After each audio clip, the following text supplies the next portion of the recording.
నమస్కారం ప్రజలారా, మా యూట్యూబ్ ఛానల్. నా పేరు రాజు.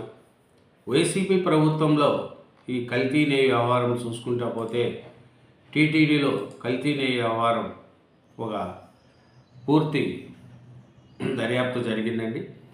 ఈ వైసీపీ ప్రభుత్వంలో ఈ కల్తీ నెయ్యి వ్యవహారం చూసుకుంటూ పోతే దేవుడుకు లడ్డూ ప్రసాదంలో కూడా కల్తీ నెయ్యి జరిపినట్లు కూడా ఈ సిట్టు విచారణలో బయటపడింది.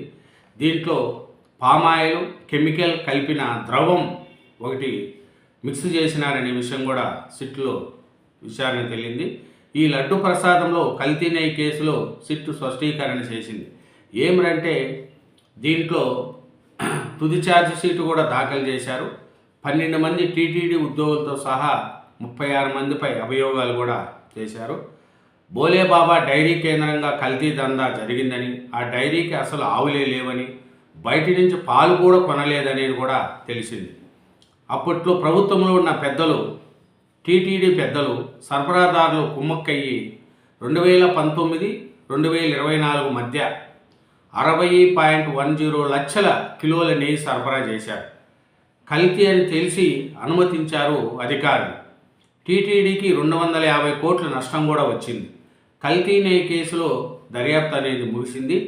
ఛార్జిషీట్లో ప్రతి అంశానికి ఆధారాలు, నిందితుల జాబితాలలో 5 డైరీలు, 31 మంది వ్యక్తులు ఛార్జిషీట్లో వివరించారు సిట్ అధికారులు. ఇంకా ఈ అధికారులు ఏమవుతుంది ఏమి అంటే, మేము కల్తీ నెయ్యి జరగలేదు, కల్తీనే లేదు అని చెప్పుకుంటున్న వైసీపీ పెద్దలు ఇప్పుడు ఈ కల్తీ నెయ్యి గురించి ఏం మాట్లాడతారు? జగన్ హయాంలో కల్తీ నెయ్యి జరిగి వెంకటేశ్వర స్వామి అంటే వైకుంఠం కలియుగ దేవుడు, ఆయన ఆరాధ్య దైవం శ్రీ వెంకటేశ్వర స్వామి లడ్డు ప్రసాదాల్లో కూడా కల్తీ నెయ్యి జరిపి దానికి కూడా వదలకుండా అప్పుడు టీటీడీ చైర్మన్లుగా ఉన్న భూమన కరుణాకర్ రెడ్డి, వైవి సుబ్బారెడ్డి గారు ఈ కల్తీ దందాలో పాలు పంచుకున్నారు. జగన్మోహన్ రెడ్డి గారు సీఎంగా ఉన్నప్పుడు అక్కడ ఎన్నో అక్రమాలు జరిగినాయి దేవస్థానంలో, టీటీడీలో. అది ఇప్పుడు ఈ సిట్టు తుది ఛార్జ్ షీట్లో ఆధారాలతో సహా అన్నిటికి కూడా కోర్టులో సబ్మిట్ చేశారు. జగన్ ప్రభుత్వ హయాంలో తిరుమల లడ్డు ప్రసాదం తయారీకి సరఫరా అయింది అసలు నెయ్యి కాదని సుప్రీంకోర్టు ఏర్పాటు చేసిన సిబిఐ నేతృత్వంలోని ప్రత్యేక దర్యాప్తు బృందం సిట్ స్పష్టం చేసింది. పామాయిల్లో రసాయనాలు కలిపి కల్తీ నెయ్యి తయారు చేశారని నిగ్గు తేల్చింది. నెయ్యి సరఫరా చేసిన బోలేబాబా డైరీకి అసలు ఆవులే లేవని, పాలే లేవని అది కూడా పేర్కొనింది. టెండర్ దక్కించుకున్న సరఫరా సంస్థలకు నెయ్యి ఉత్పత్తి చేసే సామర్థ్యం లేదన్న చేదు నిజాన్ని బయటపెట్టింది. కెమికల్తో ముడి పదార్థాలు కలిపి బోలేబాబా డైరీ వాళ్ళు పాలు, నెయ్యి తయారు చేసి వైష్ణవి డైరీ ద్వారా టీటీడీకి అందించారు అప్పటి గవర్నమెంట్. దీన్ని విచారణలో తేలింది. ఇది ఏసీబీ కోర్టులో సబ్మిట్ చేశారు. వైసీపీ ప్రభుత్వంలో కల్తీ మద్యమే జరగలేదు, ఎంత ఆపద్దము అనేది కూడా అప్పట్లో వైసీపీ వాళ్ళు ఇప్పటికీ అంటూనే ఉంటారు, కల్తీ నెయ్యే జరగలేదని. మళ్ళీ కల్తీ నెయ్యి జరగకపోతే సుప్రీంకోర్టు ద్వారా నిమిత్తమైన సిట్ అధికారులు ఎందుకు అబద్ధాలు చెప్తారనేది కూడా వైసీపీ వాళ్ళు చూసుకోవాలి. ఎందుకంటే దీన్ని ఎట్లా చేశారు ఏమనంటే, చాలా దేవుడి ప్రసాదాన్ని కూడా చూడలేదు. దీంట్లో బోలేబాబా యజమానులదే కీలక పాత్ర అనేది కూడా తెలిసింది. ఈ కల్తీ నెయ్యి సరఫరా దందా మొత్తం బోలేబాబా డైరీ కేంద్రంగా నడిచిందని, దీని యజమానులు వ్యవహారంలో కీలక పాత్ర వహించారని సిట్ అధికారులు తెలిపారు.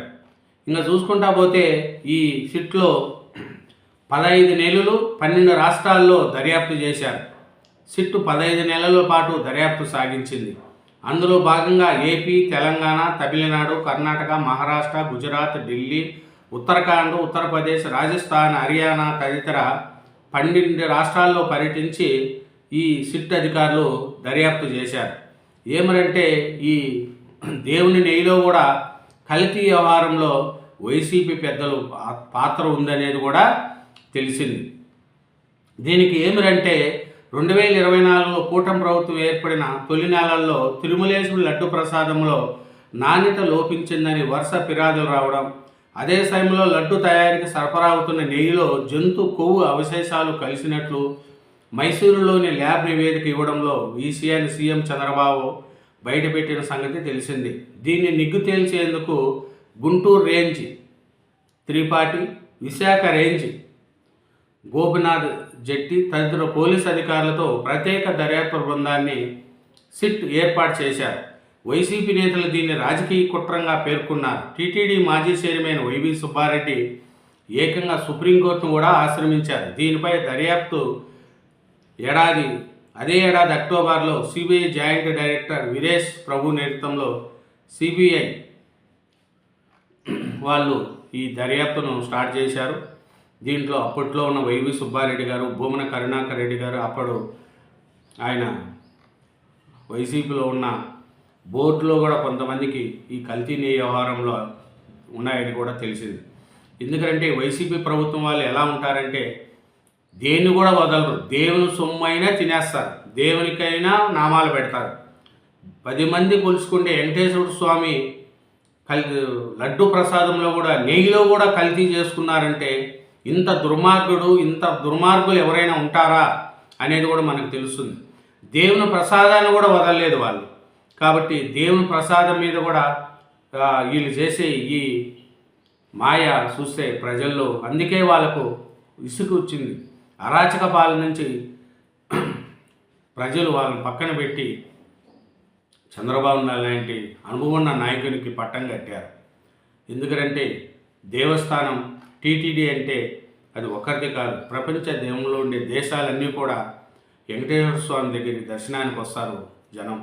అట్లాంటి దేవస్థానంలో కూడా నెయ్యి అన్నం ప్రసాదం దాంట్లో కూడా ఈ కల్తీ నెయ్యి చేశారంటే చూడండి. దీంట్లో మొత్తం చూసుకుంటే చాలామంది కూడా అరెస్టు నిందితులుగా పేర్కొన్నారు.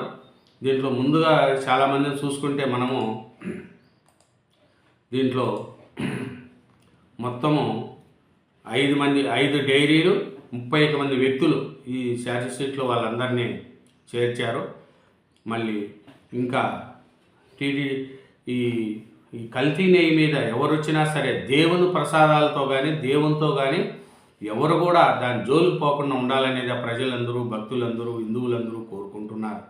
ఎందుకంటే కలియుగం వెంకటేశ్వర స్వామి ప్రసాదంలో కూడా కల్తీ నెయ్యి చేసి డబ్బులు సంపాదించుకునే ఎదవలు, దుర్మార్గులు ఉండారు అంటే అప్పటికి ఆలోచించుకోండి. దేవుడు ప్రసాదంలో కూడా కల్తీ నెయ్యి జరిపి దాంట్లో వచ్చే డబ్బును తినడానికి కొంతమంది రాజకీయ నాయకులు చేశారు వైసీపీ ప్రభుత్వ హయాంలో. అలాంటి వాళ్ళకి బుద్ధి రావాలని, దేవుడు వాళ్ళకి మంచి చేయాలని, మంచి బుద్ధిని కలిగించాలని కోరుకోవడం తప్ప మనం చేసేది ఏం లేదు. Thank you very much. Channel subscribe చేయండి.